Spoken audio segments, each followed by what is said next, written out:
Bismillahirrahmanirrahim. Assalamualaikum warahmatullahi wabarakatuh. Alhamdulillahi rabbil alamin.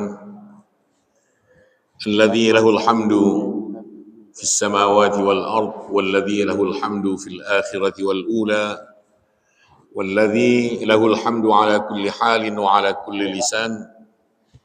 Wa in min syai'in illa yusabbihu bihamdihi walakin la tafqahuna tasbihahum. Assalatu wassalamu al-atammanil akmalani ala sayyidil anbiya wa imamil mursalin sayyidina wa habibina wa syafi'ina wa qurrati a'yunina wa maulana Muhammadin sallallahu alaihi wa ala alihi wa ashabihi wa ahbabihi wa man ihtada bihadihi wastanna bisunnatihi ila yaumiddin, amma ba'd. Bapak Ibu hadirin hadirat sekalian, sidang jemaah subuh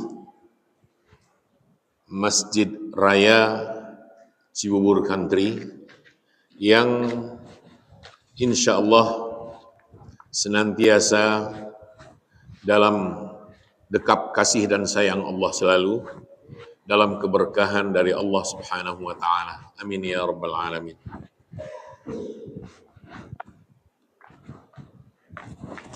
Ini pertama saya bergabung di masjid yang baru, di rumah Allah yang indah dan megah ini. Mudah-mudahan makin megah, makin banyak jamaahnya, makin banyak yang terpanggil untuk memakmurkannya dengan sholat 5 waktunya, dengan kajian-kajiannya, sehingga keterlibatan kita dalam ibadah dan thalabul ilmi menjadi sempurna, insya Allah. Bapak Ibu sekalian, kita akan membahas isti'anah. Isti'anah itu arti Indonesianya adalah minta tolong. Minta tolong. Cuma pertanyaannya, kepada siapa kita minta tolong? Minta tolong itu dalam bahasa agamanya adalah memang isti'anah. Diangkat dari firman Allah yang ada di dalam suratul Fatihah. Iyyaka na'budu wa iyyaka nasta'in. Kalimat ini isinya ketauhidan yang luar biasa. Hanya Engkau ya Allah yang kami sembah, tidak ada yang lain. Tuhan yang kami sembah cuma Engkau. Di luar itu bukan Tuhan. Apapun itu, siapapun dia, bukan Tuhan. Ini diambilkan dari iyyaka na'bud. Hadirnya kata iyyaka di awal itu mengkhususkan bahwa hanya Engkau, tidak ada yang lain. Itulah bedanya antara iyyaka na'budu dengan na'buduka. Kalau na'buduka masih datar, belum ada pengkhususan. Tapi kalau sudah iyyaka na'bud, hanya Engkau, tidak ada yang lain. Dan memang hanya Engkau, hanya Allah. Selain Allah semuanya makhluk dan tidak hak, tidak pantas, tidak wajar untuk dipertuhan. Mau nabi dia, mau rasul dia, mau malaikat dia, mau manusia, apalagi benda-benda, sama sekali tidak hak, tidak wajar, tidak layak untuk dipertuhan. Iyyaka na'bud, hanya Engkau yang kami sembah. Ibadah kami tertuju kepadamu. Permohonan kami juga kepadamu. Maka di ujung ayat ini, wa iyyaka nasta'in. Dan hanya kepadamu kami minta tolong. Dari sini aja sudah terlihat bahwa minta tolong yang kita maksud di sini tertuju kepada Allah Subhanahu wa taala. Itu pun khusus, hanya, tidak kepada yang lain. Maka di dalam Islam yang namanya isti'anah itu, minta tolong tadi itu, ada yang masyru'ah, isti'anatun masyru'ah. Artinya berlandaskan syariat. Maka dibenarkan. Ada juga isti'anatun mamnu'ah, mazmumah. Minta tolong tapi mahdzurah, tidak dibolehkan, tidak dibenarkan. Dan mazmumah, dan tercela. Ya, bahasa hukumnya haram. Bahasa hukumnya adalah haram. Sejenak kita lihat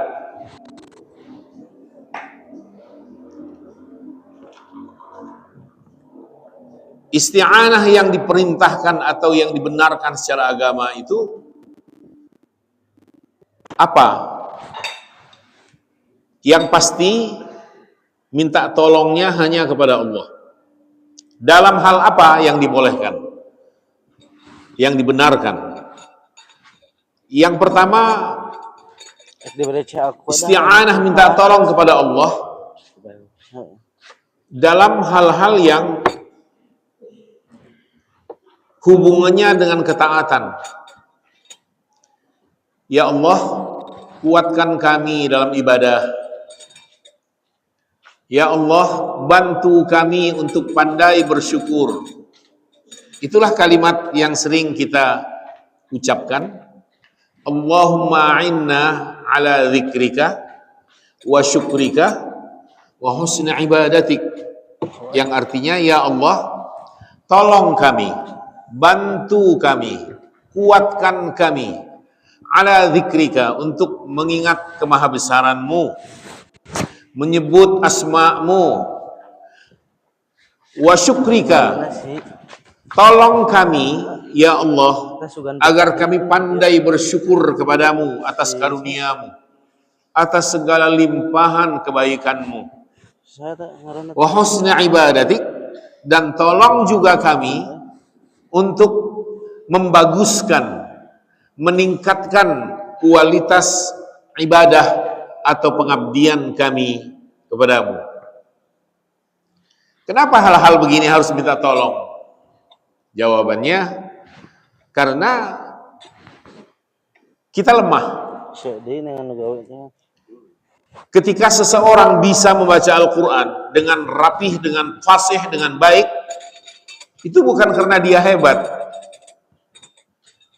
tapi karena Allah menolongnya, memudahkan lidahnya untuk melantunkan kalam suci Al-Quranul Karim.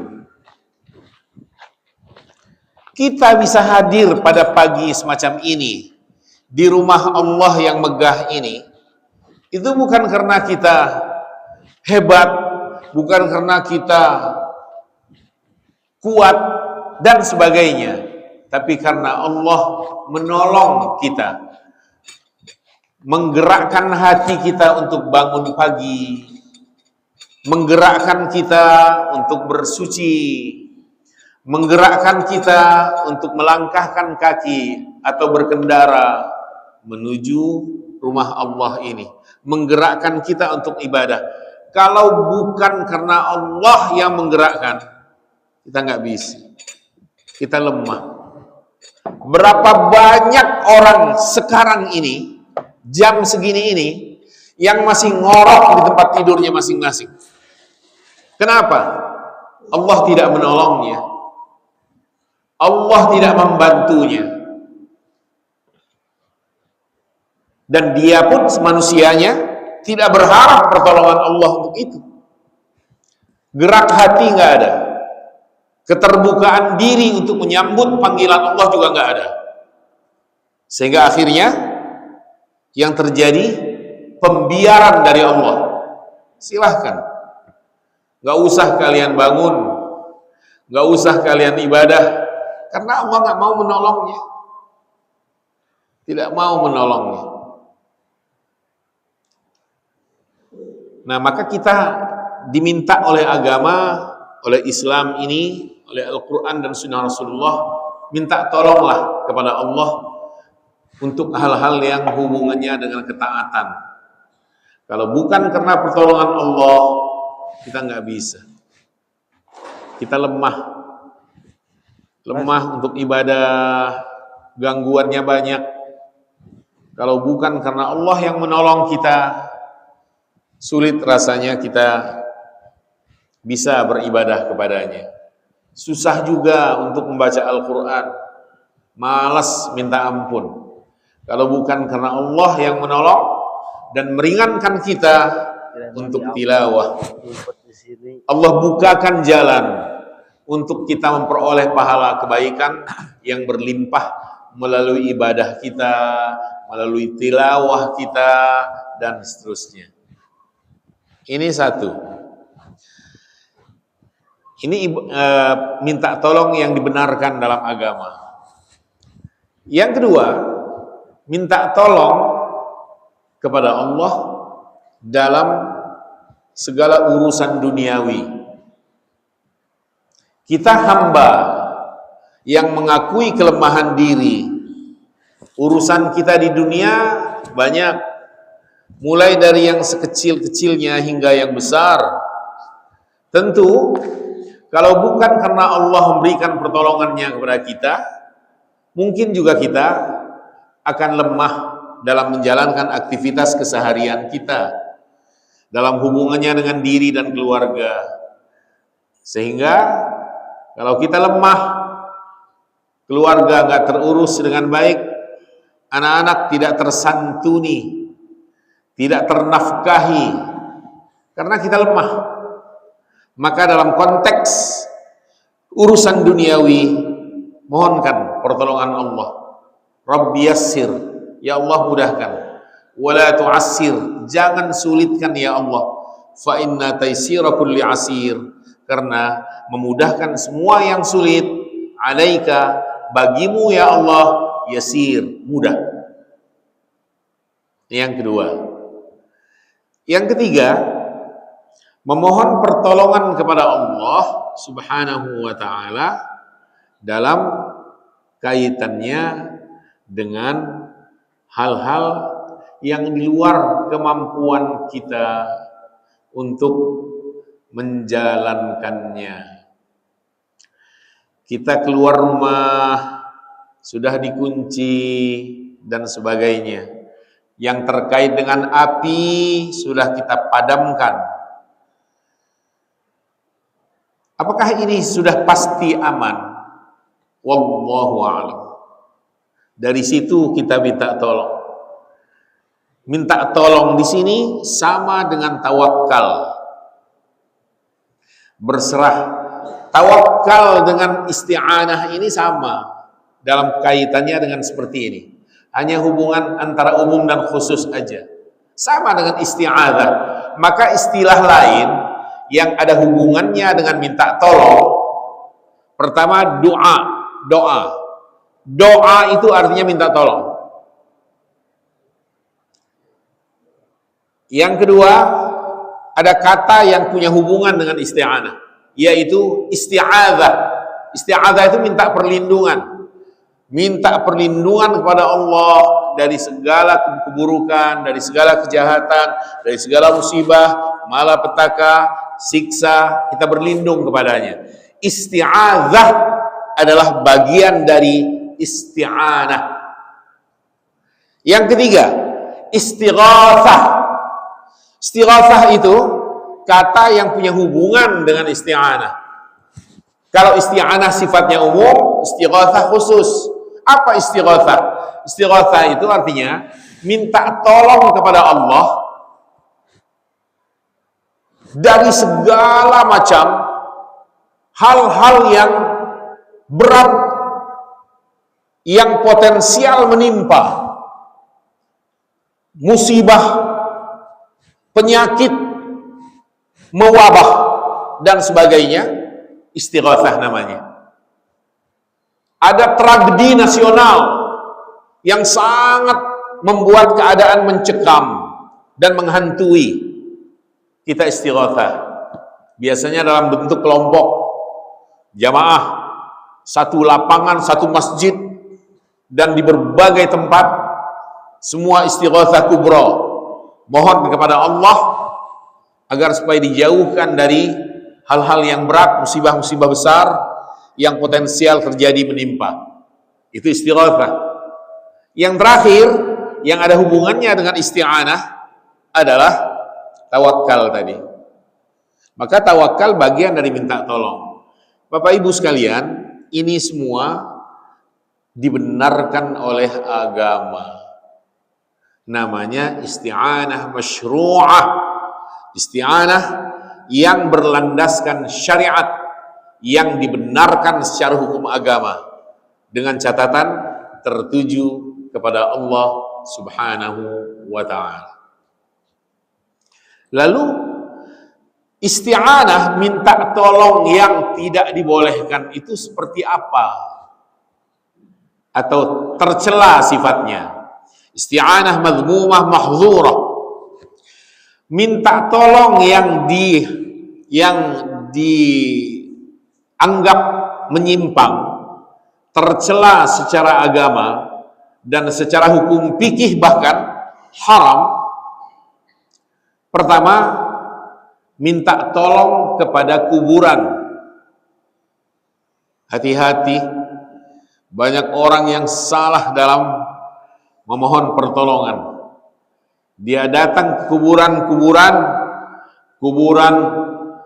mantan presiden, kuburan mantan wakil presiden, kuburan para wali, kuburan kiai, kuburan dan sebagainya. Datang ke situ, tapi niatnya untuk minta tolong. Dia datang, dia hadir, dan dia berdoa, tapi doanya diarahkan kepada jenazah ini, kepada ahli kuburnya, dan itu memohonkan pertolongan, bukan menolong. Wahai Pak Kiai almarhum, tolong kami dalam kesulitan, dan insya Allah dalam waktu yang tidak terlalu lama, kami punya hajat, akan mengadakan khitanan, termasuk cucu kami akan dikhitan juga, akan disunat. La haula wa la quwata illa billah. Urusan sunat menyunat mintanya ke kuburan. Aneh. Orang yang semacam ini terjebak dalam dosa kemusyrikan. Logika saja berpikir kita, dia masih sulit memikirkan dirinya, pertanggungjawaban di hadapan Allah, kita nimbrung dan mengandalkan dia untuk menghubungkan maksud kita kepada Allah dalam urusan-urusan dunia kita, diri dan keluarga, atau masyarakat yang dalam pembinaan kita. Orang semacam ini harus bertaubat kepada Allah Subhanahu wa ta'ala, karena dia telah melakukan penyimpangan cara. Yang kedua, orang yang meminta tolong kepada jin. Tidak boleh ada permintaan tolong kepada jin. Minta perlindungan kepada jin. Ada informasi umpama bahwa di tempat yang akan kita lintasi, kiri dan kanannya, itu disebut-sebut oleh warga setempat sebagai wilayah angker yang dihuni oleh banyak makhluk halus. Lalu ketika kita melintas, Perlahan kendaraan kita berjalan sambil kita memanjatkan doa, meminta tolong kepada jin-jin di situ. Wahai jin, selamatkan kami, kami hanya melintas, gak punya maksud apa-apa, jangan ganggu kami wahai jin. Itu diketawain sama jin. Diketawain sama jin.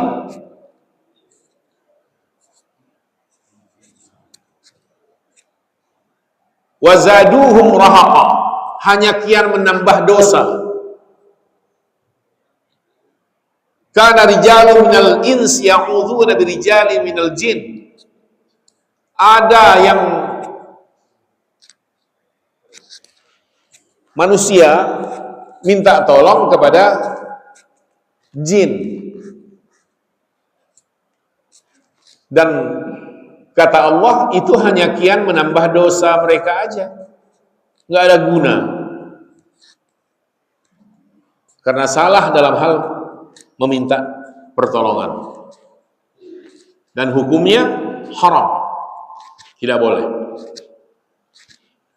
Secara fikih atau hukum Islamnya haram, tidak dibenarkan sama sekali. Minta tolong kepada jin. Yang ketiga, minta tolong yang tercela atau secara hukum fikihnya tadi haram. Minta tolong kepada manusia dalam urusan-urusan gaib. Hal-hal yang gaib yang hanya Allah yang tahu. La ya'lamul ghaiba illahu. Tidak ada yang tahu hal yang gaib selain Dia, Allah. Kita menganggap ada orang di sekitar kita yang disebut-sebut oleh orang banyak sebagai orang yang ngerti persoalan gaib. Kita datang minta tolong. Tolong, kami punya perasaan begini-begini. Tolong selamatkan kami. Ini apa? Termasuk kepada dukun. Datang kepada dukun. Ini kahin. Atau paranormal. Namanya paranormal itu nggak ada yang normal. Kenapa disebut orang pintar? Karena yang datang orang goblok. Itu aja kok masalahnya. Kenapa dia disebut orang pintar? Karena yang datang tolol. Padahal persoalannya gaib. Kita yang datang dengan orang yang kita tuju sama gobloknya dalam masalah gaib. Nah, persoalannya kenapa nggak dihubungkan kepada yang maha mengetahui segala yang gaib dan yang nyata? Dialah pemilik alam semesta raya ini, Allah Subhanahu wa ta'ala. Baik, Bapak Ibu sekalian yang dirahmati dan disayangi Allah Subhanahu wa ta'ala. Di dalam Al-Quran, surah Al-Baqarah ini, surah Al-Baqarah ayat 152 dan 153. Allah berfirman, "Fadhkuruni adzkurkum." Ingatlah aku, Allah, maka aku akan mengingat kalian. Kalau hubungannya dengan isti'anah tadi, minta tolonglah kalian kepadaku, aku akan menolong kalian. Berdoalah kalian kepadaku, aku akan menjawab doa-doa kalian. Berserah dirilah atau tawakal bahasa agamanya. Tawakallah kalian kepadaku, maka aku akan tampil menjadi wakil kalian. Aku Allah yang akan mencukupi semua apa yang kalian butuhkan ketika kalian bertawakal kepadaku. Akan kuselesaikan semua itu. Fadhkuruni adzkurkum. Maka seorang ulama namanya Uthman An-Nahdi mengatakan, aku tahu kapan Allah mengingat kita. Orang lain bertanya, bagaimana Anda tahu bahwa Allah mengingat kita dan menyebut nama-nama kita, membanggakan kita? Beliau menjawab, Aku tahu kapan Allah mengingat kita, yaitu ketika kita mengingatnya. Ketika kita mengingat Allah, saat itulah Allah mengingat kita. Jadi kalau ingin nama kita disebut oleh Allah, sebut asma'nya. Ketika ingin kita ngobrol, tanda kutip, berdialog secara dialogis dengan Allah, baca firman-Nya, Al-Quranul Karim. Rasulullah menekankan ini, jika kalian ingin berbicara dengan Allah, ngobrol, berinteraksi dengan Allah, bacalah firman-Nya. Al-Quran yang kita baca itu interaktif. Allah Maha tahu. Bukankah Al-Fatihah yang kita baca, setiap ayatnya dijawab oleh Allah? Allah jawab. Ketika kita mengucapkan Alhamdulillah umpamanya, Alhamdulillahirabbil alamin, Allah mengatakan, hambaku sedang memujiku. Ar-Rahmanir Rahim, majjadani abdi, hambaku sedang memuliakanku. Maliki yaumiddin, hambaku sedang menyebut kedudukanku sebagai raja atau pemilik hari kemudian. Iyyaka na'budu wa iyyaka nasta'in. Ini yang diminta oleh hambaku. Baginya apa yang dia minta. Ihdinas shiratal mustaqim. Sama. Baginya apa yang diminta. Jadi intinya Bapak Ibu sekalian, ayat-ayat Al-Quran yang kita baca, nilainya adalah kita sedang berdialog dengan Allah Rabbul Izzah. Tanpa kita tahu hakikat yang sesungguhnya. Tapi begitu agama ini, Islam, memberikan pemahaman kepada kita. Fadhkuruni adzkurkum. Sebut aku menyebut kalian. Berbalas, enggak ada yang tidak berbalas. Maka dalam hadis qudsi disebutkan, Allah berfirman, "Man taqarraba ilayya shibran, taqarrabtu ilaihi dhira'an." Orang yang mendekatiku sejengkal, aku akan membalasnya mendekat kepada hambaku itu satu hasta. Wa man taqarraba ilayya masyian taqarrabtu ilaihi jariyan. Orang yang mendekatiku, hamba-hambaku yang mendekatiku dengan berjalan, aku balas, aku mendekati hambaku itu dengan berlari, tanda kutip. Cara Allah. Artinya apa yang dibalas oleh Allah untuk kita itu melebihi sekedar upaya atau ikhtiar kita. Upaya kita nggak seberapa, tapi Allah membalasnya dengan berlipat ganda. Fadhkuruni adzkurkum washkuruli wala takfurun. Dan bersyukurlah kalian kepadaku, berterima kasih kalian kepadaku, dan jangan kalian kufur. Maksud kufur adalah kufur nikmat. Tadi dalam surah Ibrahim yang imam baca dalam sholat subuh tadi, ada ayat yang ketujuh dari surah Ibrahim yang berbunyi, wa idh ta'adzana rabbukum la in syakartum la azidannakum. Dan ingatlah ketika Tuhanmu, Tuhan kalian mempermaklumkan bahwa jika kalian benar-benar bersyukur kepadaku atas karuniaku, akan aku tambah nikmatku itu. Wala in kafartum, tapi jika kalian kufur, mengingkari nikmatku, akan kusiksa kalian. Inna azabi lasyadid, karena siksaku sangat berat. Siksaku sangat berat. Sangat dahsyat, sangat berat untuk dipikul oleh manusia. Bapak Ibu, sekedar gambaran saja, andai seujung lidi api neraka dimunculkan ke permukaan bumi, Hangus kehidupan ini, nggak ada. Hangus. Sekedar membayangkan betapa dahsyat siksa. Apalagi orang yang kufur, siksa menantinya. Pertanyaannya, kapan seseorang bersyukur kepada Allah?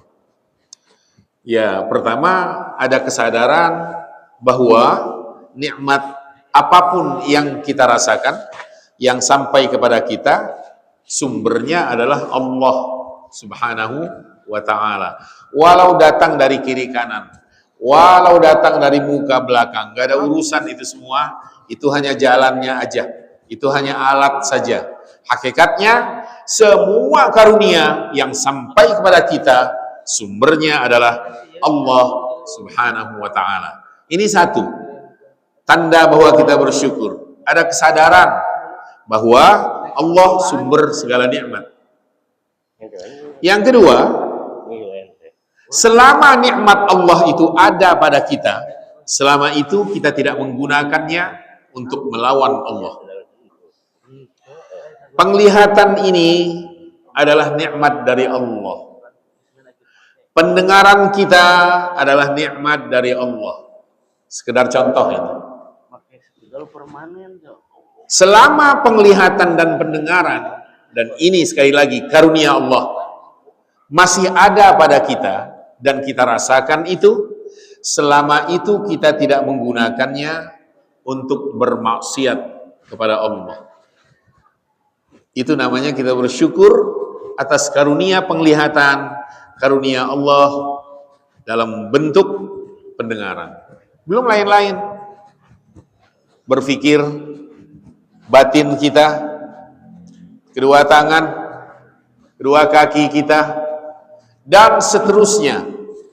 Dari dalam diri kita saja, sekian banyak, bahkan tak terhitung, mahalnya karunia Allah Subhanahu wa ta'ala. Selama itu ada pada kita, selama itu kita tidak menggunakannya untuk bermaksiat kepada Allah. Tinggal kita sekarang yang menghitung diri sendiri, melakukan perhitungan maksudnya. Adakah kita pernah tidak bersyukur kepada Allah? Atau kufur, bahasa Al-Qur'annya kufur nikmat? Sering. Ketika kita mengarahkan penglihatan kita untuk hal yang negatif secara hukum Allah, saat itu kita sudah keluar dari kalimat syukur. Kita sedang bermaksiat. Kita menggunakan penglihatan kita untuk hal yang melawan Allah. Begitu juga pendengaran, begitu juga langkah kaki kita, begitu juga niat kita, dan seterusnya. Belum lain-lain di luar diri, penghasilan kita syukur kepada Allah apa tidak, tergantung bagaimana kita memanfaatkannya dan cara kita memperolehnya. Adakah penghasilan itu kita gunakan untuk melawan Allah, untuk dugem, untuk hal-hal yang sifatnya maksiat? Saat itu terjadi, saat itu juga kita sedang tidak bersyukur kepada Allah. Kita sedang kufur nikmat. Wala in kafartum inna adzabi lasyadid. Bapak Ibu sekalian, lalu ayat yang ke-153 berbunyi, ya ayyuhalladzina aman, wahai orang-orang yang beriman, kita semua, keluarga kita semua insyaallah. Dipanggil oleh Allah ini. Ya ayyuhalladzina amanu. Kenapa dipanggil? Allah hendak menyampaikan ista'inu bis-sabri was-salah. Minta tolonglah kalian. Kepada siapa? Pasti kepada Allah. Allah yang manggil kok. Bis-sabri, minta tolonglah kepada Allah dengan yang pertama sabar. Jadi kalau pertanyaannya bagaimana cara menghadirkan pertolongan Allah? Kita tadi minta isti'anah, tadi kan minta tolong.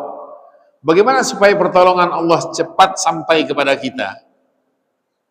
Yang pertama, minta tolonglah kepada Allah dengan kesabaran. Jadikan kesabaran sebagai alat untuk minta tolong, untuk menghadirkan pertolongan itu dari Allah Subhanahu wa ta'ala. Apa itu sabar? Sabar itu adalah kepiawaian mengelola hati. Ketika kita pandai mengelola hati kita di hadapan hal yang kita sukai atau yang tidak kita sukai, kita menahan diri, kita mengelola batin kita di hadapan hal yang tidak kita sukai atau yang kita sukai, saat itu namanya kita bersabar. Contoh, supaya lebih dekat, contoh, kita pulang ke rumah, pulang kerja, di atas meja makan kita di rumah, banyak sekali hidangan makanan. Ini ada buah-buahan, lauk ini, lauk A, B, C, D, ada nasi tersedia, nasi hangat lagi. Ada minuman yang segar. Keadaan lapar.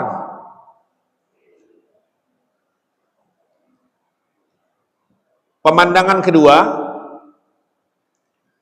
ini teman kita, dia pulang kerja dalam keadaan dia lapar. Begitu sampai di rumahnya, di atas meja makan, enggak ada apa-apa. Hanya ada teh manis dan air putih. Ada juga nasi, tapi enggak ada lauk. Padahal lapar. Pertanyaannya, dari dua keadaan ini, siapa di antara dua, A yang pertama dengan B, siapa di antara dua orang ini yang paling bisa bersabar? Ayo, yang paling bisa bersabar, A yang menemukan sejuta hidangan, aneka macam masakan di meja makannya, atau B yang begitu datang, aduh nggak ada apa-apa ini, mama ada makanan nggak nih? Aduh belum, saya juga baru pulang, kata si istri. Siapa di antara dua orang ini yang paling bisa bersabar? Hah? A atau B? B paling bisa bersabar. Ini nggak sabar nih. Boleh jadi mandi ntar aja. Baru pulang kerja, lapar, langsung santap. Wah, hilang kesabaran. Maka Bapak Ibu sekalian, banyak orang yang tidak pandai bersabar di hadapan karunia Allah. Sementara banyak orang yang lulus dalam bersabar, kesabarannya berhasil di hadapan hal-hal yang pahit, yang getir. Di hadapan yang menyenangkan, banyak orang yang kehilangan kesabarannya. Nggak pandai mengendalikan diri dan menahan dirinya. Mana tahan ada makanan dalam keadaan lapar, masa iya mau mandi dulu lah, mau sholat, zikir lama-lama dulu, nggak akan. Nggak terjadi itu. Yang ada, hilang kesabarannya, dia makan. Nah, Bapak Ibu sekalian, menahan diri dalam hal yang menyenangkan, mengendalikan diri dalam hal yang menyenangkan, dan menahan diri terhadap yang tidak menyenangkan, dua-duanya dinamakan sabar.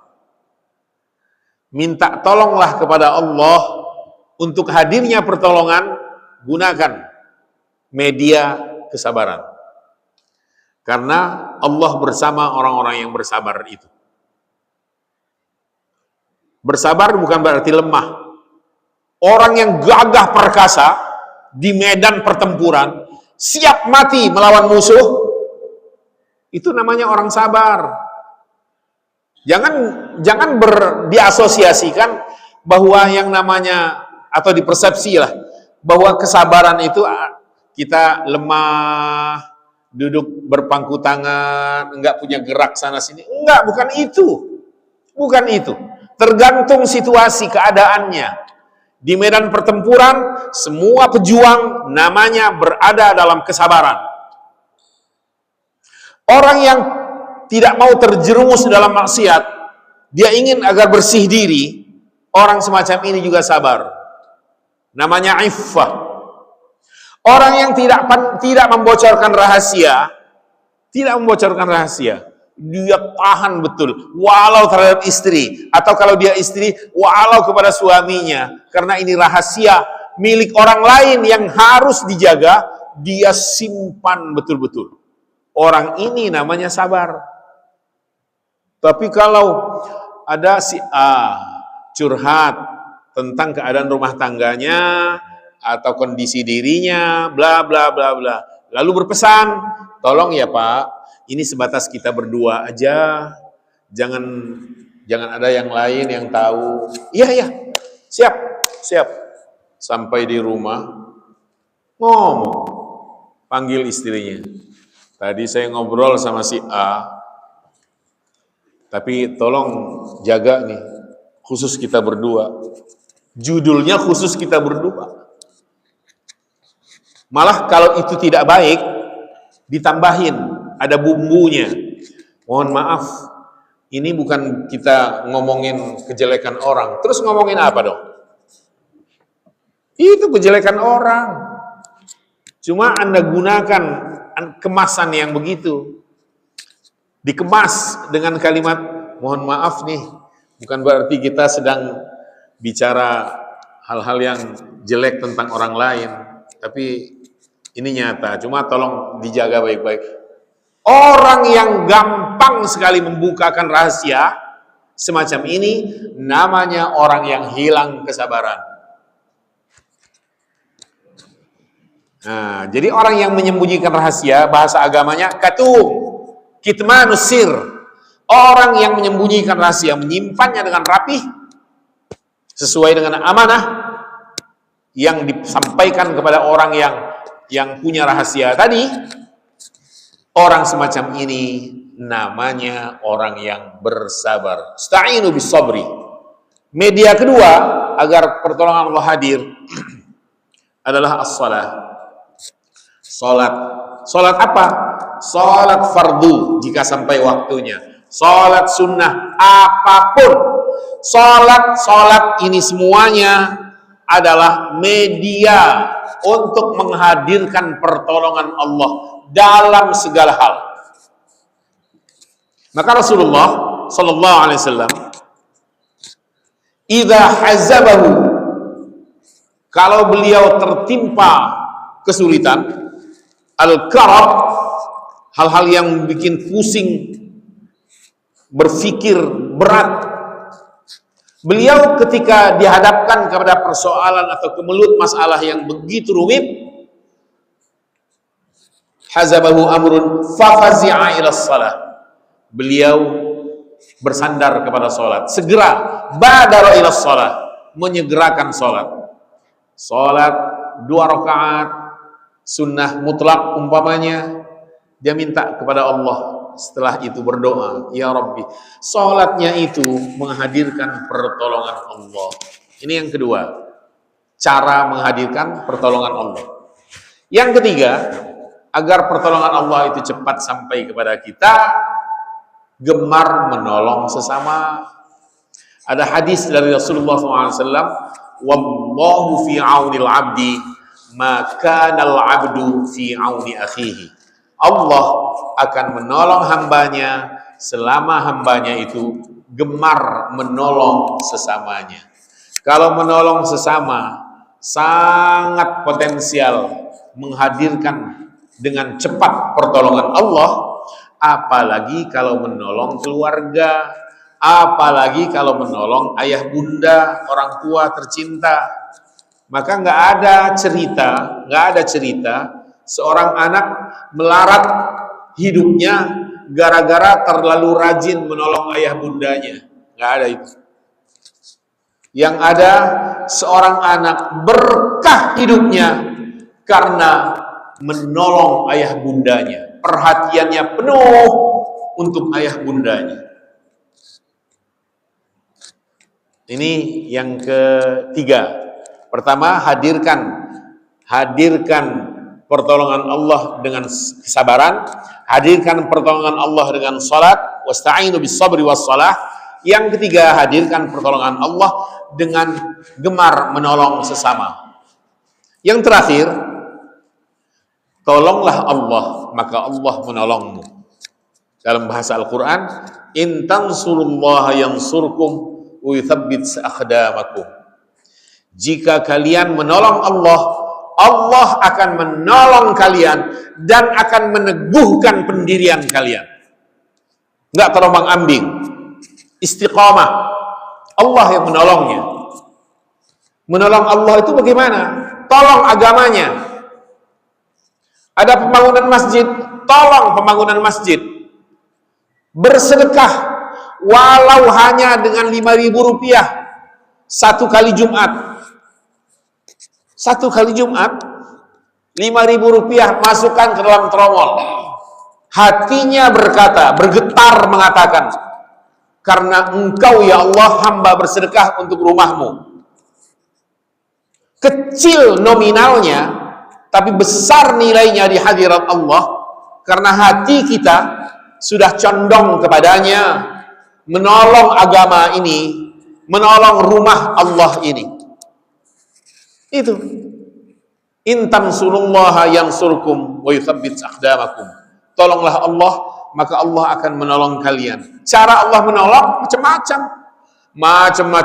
Jangan berpikir kalau saya bersedekah untuk masjid ini 5.000 rupiah satu kali Jumat, insya Allah Allah akan menolong saya dengan 700 kali lipat, sehingga 700 kali 5.000 rupiah. Itu hitung-hitungan matematis duniawi. Allah jika menurunkan pertolongannya bisa lebih dari sekedar hitung-hitungan itu. Anak-anak kita disukseskan, dimudahkan belajar mereka, ini pertolongan Allah. Kerja mereka lancar, karir mereka juga melejit, dimudahkan oleh Allah. Sehat semua, dijauhkan oleh Allah dari segala macam malapetaka, dari segala macam penyakit. Itu pertolongan. Boleh jadi karena kita bersedekah. Maka Rasulullah bersabda, dawu mardhakum bis sadaqah. Obati orang yang sakit di antara kalian, keluarga kalian, diri kalian bahkan ketika sakit, obati dengan sedekah. Obat dengan sedekah itu jika tulus bisa melebihi obat secara medis. Dawu mardhakum bisadaqah ini resep kedokteran, tapi kedokteran Rasulullah sallallahu alaihi wasallam. Tib nabawi, induk segala kedokteran. Masih ragu bahwa sedekah bisa menyelamatkan nyawa? Masih ragu bahwa sedekah dapat menghalau, membuang jauh penyakit-penyakit yang sedang melanda atau kita alami? Jangan ragu, mantapkan yakin. Dawu mardhakum bisadaqah. Maka jika ada di antara keluarga kita yang sakit, sehatkan. Mohon kepada Allah kesehatannya, antara lain melalui sedekah. Dan sedekah artinya menolong Allah. Menolong Allah itu ketika kita bersedekah kepada tangan seseorang yang membutuhkan. Sebelum digenggamnya, hanya dasar niat kita saja sudah lebih awal sampai kepada Allah Subhanahu wa taala. Begitu pertolongan Allah. Itulah 4 cara menghadirkan pertolongan Allah. Pertama, media kesabaran. Yang kedua, media salat. Yang ketiga, gemar menolong sesama. Dan yang terakhir, tolong Allah. Maka Allah akan menolong kita. In tansurullaha yansurkum wa yuthabbit aqdamakum. Sampai di sini dan sudah syuruk. Kita batasi. Kalau ada pertanyaan 1-2 silahkan. Silahkan. Assalamualaikum warahmatullahi wabarakatuh. Assalamualaikum. Pak Ustadz, saya mau menanyakan, ini ada kalau dari kita baca dari surat Yasin, ya, surat Yasin. Qalu ya wailana man ba'atsana min marqadina hadza mawa'ada rahman wa sadaqal mursalun. Teriakan orang di dalam kubur yang diteriaki oleh malaikat Israfil. Malaikat Israfil itu trompetnya dibunyikan, maka dia semua di dalam kubur itu bangun. Terus yang ayat 52, in kanat ila soihata wahidatan faidahum jami'ul ladaina muhdarun. Yaitu teriakan itu membuat maka seketika itu mereka semua dihadapkan kepada Allah untuk dihisab. Terus untuk yang ayat 54, qalu ya wailana qalu wal yauma la tudlamu nafsun syai'a wa la tusyauna ila ma kuntum ta'lamun. Jadi Allah akan memberi tidak ada yang dirugikan sedikit pun dan kamu tidak akan diberi balasan kecuali sesuai dengan apa yang telah kamu kerjakan. Ya, terus dari ini kita lihat surat As-Sajdah. Surat As-Sajdah itu surat yang agung yang akan memberi yang punya sayap untuk melindungi orang-orang yang sering membacanya, sering melakukan bacaan surat As-Sajdah, apalagi ada sama juga ditambah surat Al-Mulk, Jadi maka pertolongan surat As-Sajdah itulah akan membentangkan sayap untuk melindungi yang membacanya di dalam padang mahsyar gitu. Nah, ini termasuknya ini pertolongan kayak gini ini, pertolongan dari As-Sajdah ini termasuk pertolongan apa gitu. Apakah bagaimana surat Sajdah dan surat Al-Mulk itu melindungi orang-orang yang membacanya di alam kubur maupun di yaumil akhir. Termasuknya ini minta pertolongan juga, tapi melalui surat As-Sajdah sama surat Al-Mulk. Begitu Pak Ustadz. Terima kasih. Mohon penjelasannya. Wassalamualaikum warahmatullahi wabarakatuh. Waalaikumsalam warahmatullahi wabarakatuh. Apa yang dipaparkan poinnya adalah ada ayat atau surah tertentu di dalam Al-Quran yang oleh Rasulullah disebut sebagai surah penyelamat atau pencegah, yaitu diantaranya adalah surah Al-Mulk atau As-Sajdah tadi. Surah Al-Mulk ketika kita rajin membacanya, maka sesuai sabda Rasulullah tentang ini,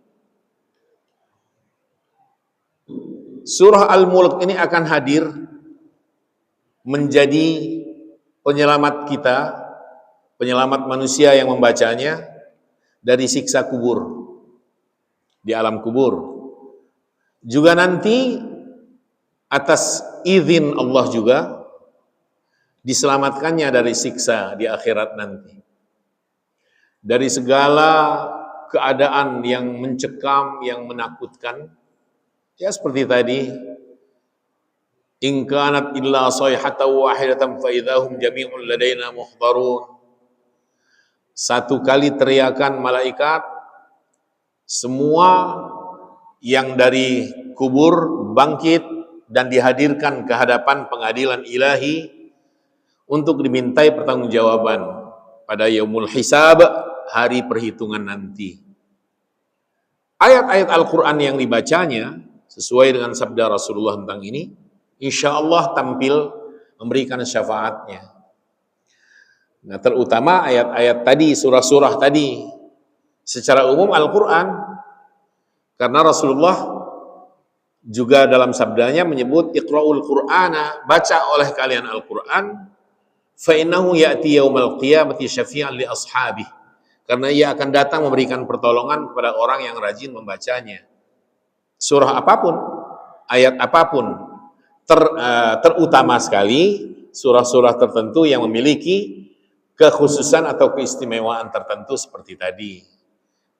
Apakah ini bagian dari pertolongan yang diberikan Allah? Ya, itu pasti. Pertolongan Allah melalui Al-Quran yang kita baca menjadi syafaat atau penolong buat kita, mulai dari dunia sebenarnya, apalagi setelah alam kubur, karena yaumal qiyamah kata Rasulullah. Kiamat itu mulai dalam kubur kita, itu sudah kiamat. Wafatnya seseorang, itu kiamat buat dia. Dan semua kita akan mengalami kiamat itu. Sampai kita ada di alam kubur, nanti ada kiamat kolektif. Kiamat besarnya adalah ketika sistem kehidupan atau alam raya ini sudah tidak beraturan. Matahari terbit dari arah barat, dari posisi kita di sini, terbitnya dari arah barat, bulan matahari dikumpulkan, kekacauan, yauma tadhalu kullu murdi'atin amma arda'at wa tada'u kullu dhati hamlin hamlaha wa taran nasa sukara wa ma hum bisukara walakin 'adzaballah syadid. Saat wanita sedang menyusukan bayinya, terlepas yang hamil gugur kandungannya, saking hebatnya. Itulah yang namanya kiamat yang besar, kiamat kubra. Cuma ayat-ayat Al-Quran yang kita baca akan hadir memberikan pertolongannya, menjadi penolong berarti saat kita di dunia dan terlebih lagi ketika sudah masuk ke alam barzakh. Gitu. Yang lain? Ya. Yang mana? Oh, silakan Pak. Assalamualaikum warahmatullahi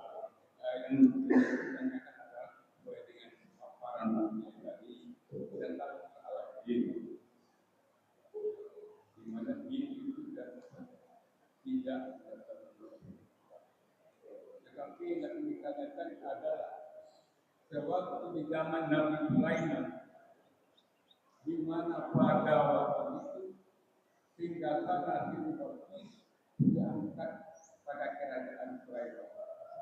Apakah ketika itu belum berlaku Al-Quran? Karena Al-Quran adalah kitab Rasulullah dan kerajaan Sulaiman, kerajaan Bilqis yang diperintahkan oleh Sulaiman kepada jin untuk mengangkat kesusahan kita. Apakah ini sebuah bukan dengan sebagai kurnia Allah? Karena Sulaiman adalah seorang Rasulullah. Dengan yang Ustaz sampaikan antara jin dengan sebagai Ya, terima kasih atas pertanyaan Bapak. Saat itu, selain berlaku untuk Nabiullah Sulaiman alaihissalam, memang tidak ada larangan untuk bagi beliau ya, untuk Sulaiman alaihissalam untuk minta tolong kepada jin. Sebenarnya bukan minta tolong itu. Sulaiman bukan minta tolong. Jin menawarkan dirinya dan Sulaiman mempersilahkannya. Karena Sulaiman alaihissalam atas kuasa Allah, atas izinnya juga menjadi raja, bisa berdialog dengan siapapun, hatta kepada hewan terkecil, semut, bisa diajak berbicara, juga jin. Jadi semua itu menjadi anak buahnya, anak buah Nabi Sulaiman. Jadi dia bukan minta tolong, tapi jinnya yang menawarkan dirinya untuk bertindak atau berbuat sesuatu dan Nabi Sulaiman mempersilahkan. Keadaan semacam ini berlaku pada masa itu dan tidak lagi berlaku setelahnya, apalagi setelah Al-Quran turun. Dengan turunnya Al-Quranul Karim, maka tidak ada lagi istilah meminta bantuan dan pertolongan kepada jin. Itu jawabannya. Malah jin-jin semua itu setelah Al-Quran turun terusir dari area yang mendekati langit. Jin-jin itu kan tadinya mendekati langit. Untuk apa? Mencuri dengar pembicaraan para malaikat di alam malakutnya tentang hal-hal yang gaib. Dengan turunnya Al-Quran, dengan diutusnya Muhammad SAW, maka tidak ada ruang lagi bagi jin untuk mendekati langit dan mencuri dengar hal itu. Mereka terusir. Yang mengusirnya adalah bunga-bunga api. Jadi bintang-bintang yang mengejar mereka, mengusir mereka dari posisi mendekati langit, sehingga mereka akhirnya turun ke bumi dan tidak ada lagi mendekati area langit untuk mencuri dengar apa yang mereka curi, mereka dengarkan itu, nggak ada lagi. Nah, itu sebabnya Al-Quran pun dalam surah Al-Jin melarang kita untuk meminta tolong kepada jin itu. Jadi setelah turunnya Allah, kenapa begitu? Karena pertama kita bukan nabi, bukan rasul. Yang kedua, potensinya untuk menyimpang, terjebak dalam dosa kemusyrikan besar sekali. Besar sekali. Maka hukumnya memang secara agama musyrik. Orang yang bekerja sama dengan jin, musyrik dia. Setelah Al-Quran diturunkan oleh Allah Subhanahu wa Ta'ala. Intinya dari pertanyaan Bapak yang disampaikan, murnikanlah ketauhidan. Dan hanya kepada Allah kita minta tolong. Iyyaka na'budu wa iyyaka nasta'in. Itu. Yang lain?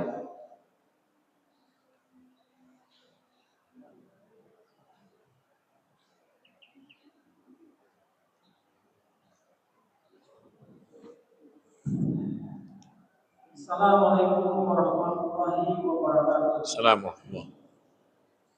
Mengenai menghadirkan pertolongan Allah tadi sudah jelas dengan salat, sabar, tawakal. Kemudian cara menolong Allah tadi juga bagaimana kita berserikat. Yang menarik itu di ayat Ibrahim ayat 7 tadi, yang dimana siapa yang bersyukur kepada aku bisa akan menambah nikmat. Dan jika ikan dengan nikmatmu sungguh azab pedih yang berat. Jika dikaitkan dengan kasus yang lagi viral sekarang, bagaimana kerusakan alam, banjir yang terjadi di daerah, kemudian itulah sebagai rasa syukur yang harusnya orang situ mensyukuri karena sudah dikasih dengan isi alam yang banyak, tetapi mereka itu sampai kerusakan sampai ke atas. Yang kedua, mengenai kasus-kasus yang sekarang lagi viral masalah ijazah, artinya sudah dibawa di wali kota, di gubernur, masih juga dipakai di presiden. Pada akhirnya ijazah itu ya setelah saya sebagai orang guru, sebagai orang apa, ternyata memang ijazah itu perlu dipertanyakan. Tapi yang jadi masalah sekarang ini ada yang pasang padan. Artinya kasus-kasus itu sudah dibuka, akhirnya ada pasang padan selesai lagi. Nah, ini jadi pertanyaan mungkin bagaimana masalah ini dikaitkan dengan ayat Ibrahim ayat 7 tadi. Terima kasih. Assalamualaikum warahmatullahi wabarakatuh. Salam. Terima kasih. Keserakahan manusia itu menjadikan gelap mata. Keserakahan jabatan untuk menjabat, segala cara ditempuh. Keserakahan terhadap dunia, Segala cara juga dilakukan. Nggak peduli dengan kerusakan yang timbul kemudian hari dan berakibat yang sangat fatal.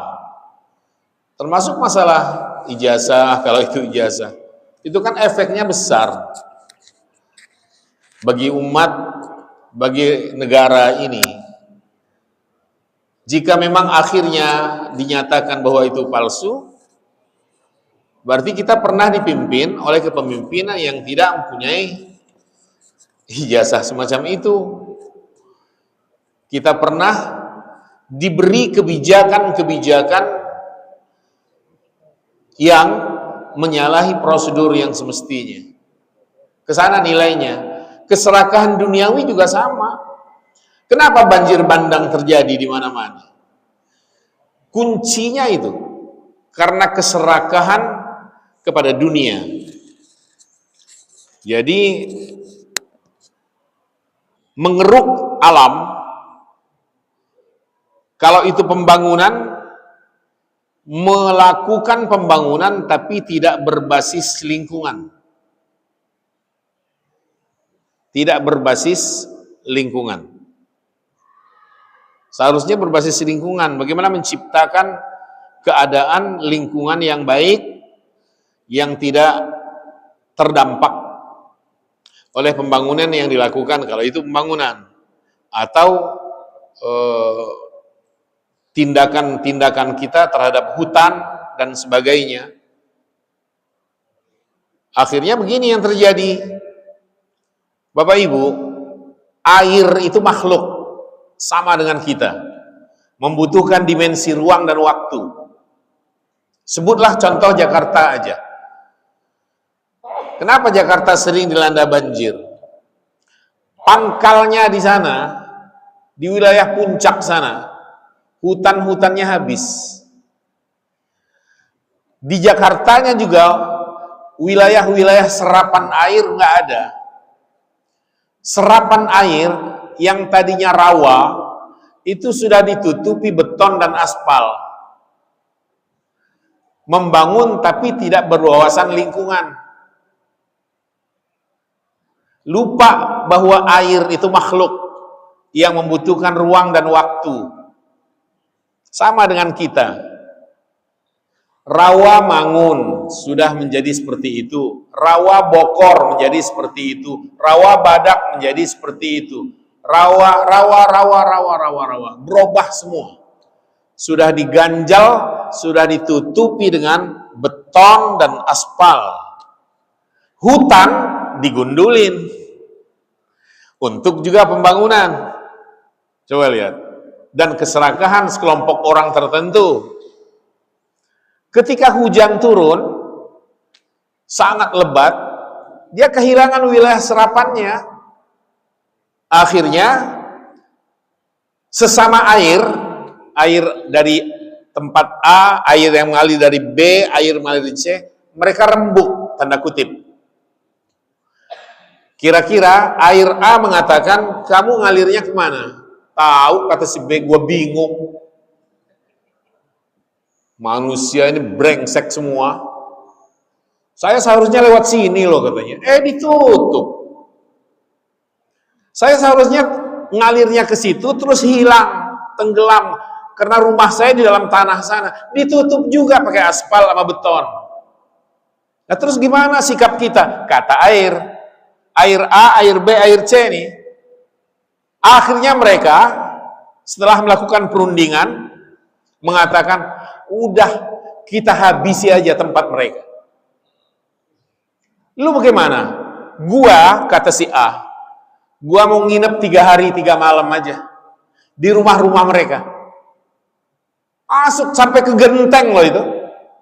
Sampai ke atap. Nginep 3 hari 3 malam. Yang satu lagi mengatakan, kalau saya masuk ke basement aja. Biar mobil-mobil mereka saya genangi semua. Habis itu kan daerah kita, kata mereka. Inilah manusia. Ketika ia membangun, tapi basisnya adalah keserakahan. tidak berwawasan lingkungan, akhirnya air yang kehilangan tempat, mereka reaktif dan sangat merugikan semua pihak. Angin, api, air, semua ini kalau sudah ngamuk, dia nggak kenal belas kasihan lagi. Ngamuknya bukan karena dirinya, tapi dikendalikan. Semua akan kendali. Hanya bahasa manusia itu adalah bencana alam, tapi semua dikendalikan. Ketika banjir, memang maunya air, bukan, ada kendali. Gempa bumi, memang maunya bumi, bukan, ada kendali. Angin puting beliung mengangkat desa dan kota, memporak-porandakan segala-galanya. Apakah itu maunya angin? Enggak, itu semua dikendalikan. Maka Al-Quran menuturkan, wa ma asabakum min musibatin fa bima kasabat aydikum. Musibah yang menimpa kalian itu terjadi, kata Allah, karena dosa-dosa kalian, ulah tangan kalian, keserakahan kalian, cara berpikir yang tidak cerdas terhadap lingkungan. Itu jawabannya. Saya kira itu cukup, Bapak, Ibu. Waktu kita sudah pukul 6. Kita batasi sampai di sini. Terima kasih untuk semua. Semoga apa yang kita hantarkan, apa yang kita sampaikan ini bermanfaat, menggugah diri untuk lebih dekat kepada Allah dan berharap selalu pertolongannya. Dan mudah-mudahan Allah senantiasa menolong kita dan keluarga, menolong kita dalam segala bidang dan kehidupan ini. Ala hadhiniyah al-Fatihah. A'udzubillahi minasyaitonirrajim. Bismillahirrahmanirrahim. Alhamdulillahi rabbil alamin, arrahmanirrahim, maliki yaumiddin. Iyyaka na'budu wa iyyaka nasta'in. Ihdinas siratal mustaqim. Siratal ladzina an'amta 'alaihim ghairil maghdubi 'alaihim waladdallin. Amin. A'udzu billahi minasyaitonir rajim. Bismillahirrahmanirrahim. Allahumma shalli ala sayyidina Muhammad wa ala ali sayyidina Muhammad. Walhamdulillahi rabbil alamin. Hamdan yuwafi ni'amahu wa yukafi mazidah. Ya Rabbana lakal hamdu kama yanbaghi li jalali wajhikal karim wa 'azimi sultanik. Ya Allah, ya Rabbana, maafkan dan ampuni kami semua ini dan keluarga kami semua. Maafkan, ampuni dosa-dosa kami, ya Allah, juga dosa kedua orang tua kami tercinta, baik masih hidup bersama kami, apalagi yang sudah lebih awal Engkau panggil berpulang menghadap-Mu selamanya, ya Allah. Sayangi kedua beliau sebagaimana dulu kedua beliau sangat menyayangi kami. Allahumma a'inna ala dzikrika wa syukrika wa husni ibadatik. Bantu kami, ya Allah, untuk mengingat kemahabesaran-Mu. Bantu kami untuk pandai bersyukur kepadamu, ya Allah. Dan kuatkan kami, bantu kami, agar kami bisa pandai meningkatkan kualitas pengabdian kami, ibadah kami, keberpihakan kami kepadamu, ya Allah. Kuatkan kami dan keluarga kami semua. Allahumma sallimna, selamatkan kami, ya Allah, min afatid dunia, dari semua bencana dunia, wa adzabil akhirah, selamatkan juga kami dari segala siksa akhirat, wa fitnatihima wa baliyatihima wa fadihatihima, selamatkan juga kami dan keluarga kami semua dari segala keburukan dunia dan akhirat. Innaka ala kulli syai'in qadir. Rabbana Allahumma ja'al jam'ana hadza jam'an marhuma, jadikan majlis ini terlimpah rahmah kasih sayang-Mu, dan jadikan perpisahan kami sementara setelah ini perpisahan yang senantiasa dalam lindungan-Mu, dalam penjagaan-Mu selalu, ya Allah. Rabbana atina fid dunya hasanah wa fil akhirati hasanah wa qina adzabannar. Wa sallallahu ala Muhammad wa ala alihi wa sahbihi ajma'in. Subhana rabbika rabbil izzati amma yasifun wa salamun alal mursalin walhamdulillahi rabbil alamin. Wassalamualaikum warahmatullahi wabarakatuh.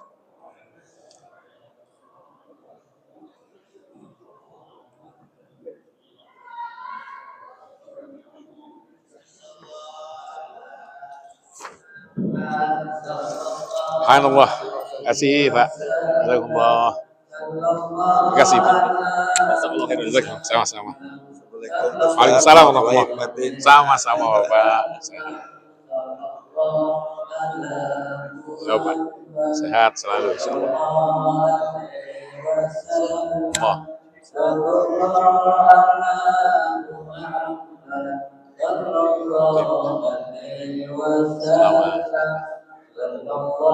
Barakallah. Wah, iya, Pak. Sehat, Pak. Alhamdulillah.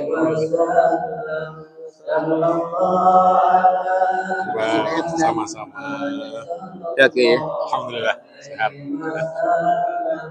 Allah subhanahu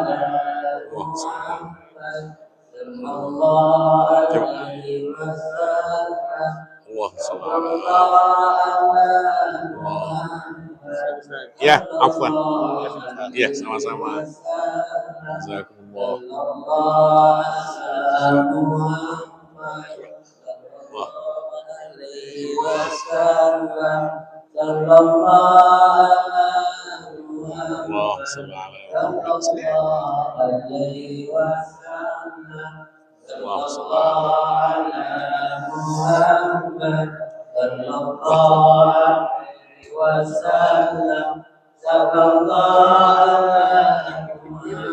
Allah sama-sama Pak.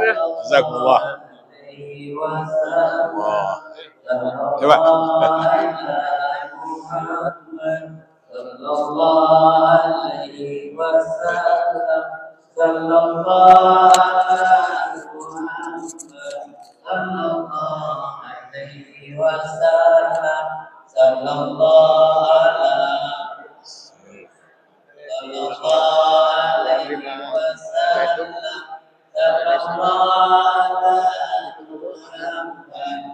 Tidak akan membeda-bedakan